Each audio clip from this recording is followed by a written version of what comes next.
I'm gonna get to the nitty-gritty, just start right off. You know, Walter is only as good as his supporting cast.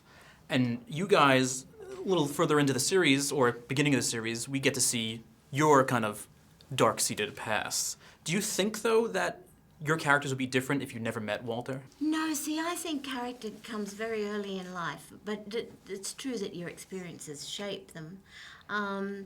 I think my character, Rosalie, who has been with Walter for 20 years in a very symbiotic relationship, but he probably needs her more than she needs him. Although that's debatable. I think certainly her life has been hugely influenced by being a part of Walter's life, yeah. But she's a very well-rounded, complex woman. She's got a lot going on. Yeah.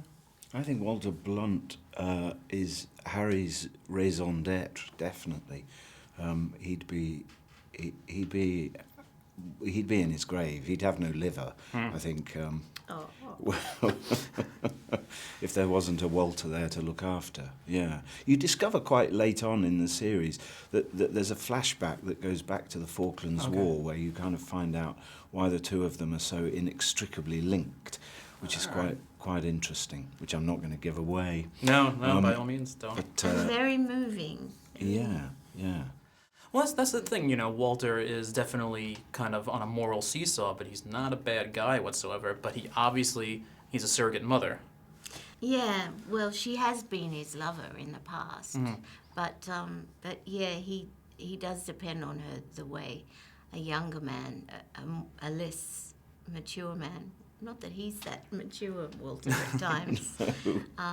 Yeah, there is a maternal aspect, yeah. I mean, though, but joining up for this, do you like get to see a script and go, oh, Rosalie spoons Walter, sign me up, I'm done. That's all I need. Spoon Patrick Stewart.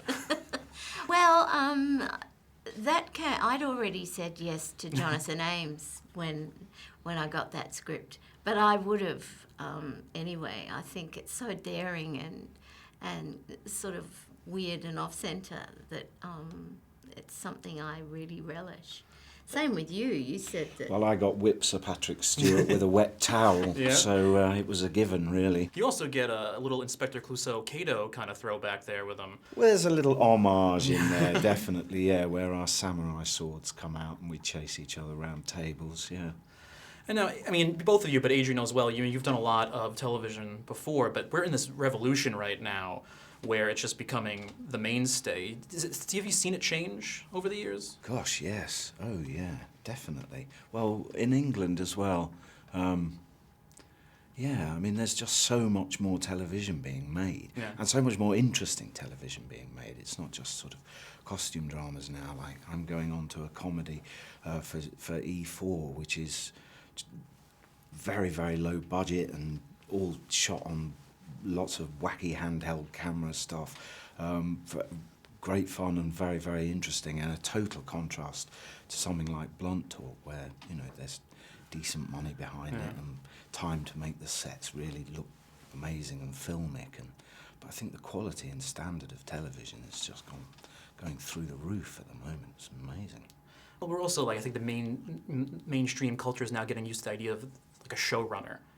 Do you feel that, like, it's easy to go to Jonathan compared to director when you need kind of some guidance for the character? Well, especially someone like Jonathan. Mind you, we've had some great directors. We've got such an amazing team. Yes, and Tristram Shapiro, too, is the producer as well as directed several episodes, and he's great.